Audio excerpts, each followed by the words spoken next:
Right, okay guys, so all of the decking boards are up now, and the subframe is the only thing that's left, and I'm glad it's, those boards are up now, because my back's just about to give up. I'm 6'4", and I've been bending down now for several hours over a couple of days, and as I say, my back's just about to give up, so at least that's that bit out of the way.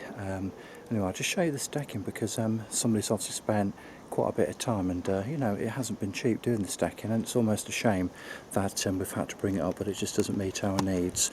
However, on a more positive note, we will be able to utilise a lot of these boards.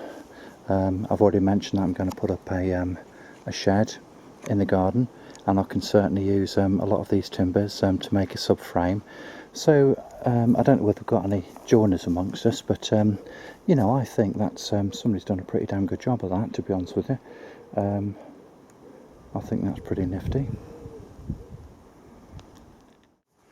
Hi folks, 21st Century Caveman here.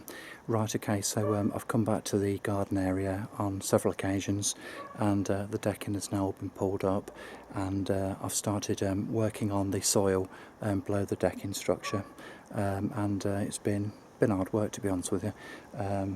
I've probably uncovered a couple of tons worth of hardcore and rubble, and it's just one of those things, you never know what's under a structure until you start poking around with it.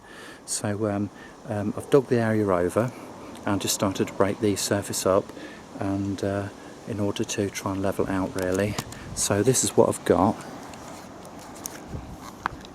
Okay, so I've had to come back to this quite a few times now, and I've uncovered loads and loads of rubble and hardcore.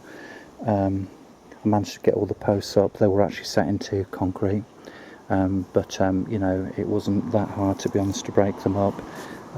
Got quite a few rubble bags of hardcore in there. There's a huge, great big concrete slab down there, but I can cover that up with soil, and we're going to get some topsoil anyway. Okay, and just over here we've got some more big lumps of concrete, and loads more stuff over here.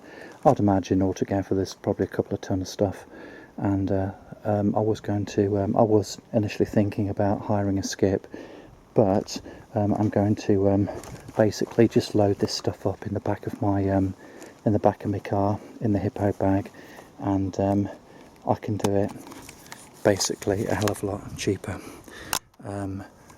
doing it that way than basically hiring a skip. I mean, even for a very, very small skip, sorry, I've got the sunlight in my eyes, it costs around about 100 quid, and for the sake of making 3 journeys to the local recycling centre, I can do it for about sort of like 15 quid, 15 quid's worth of petrol, that sort of thing, and obviously my time.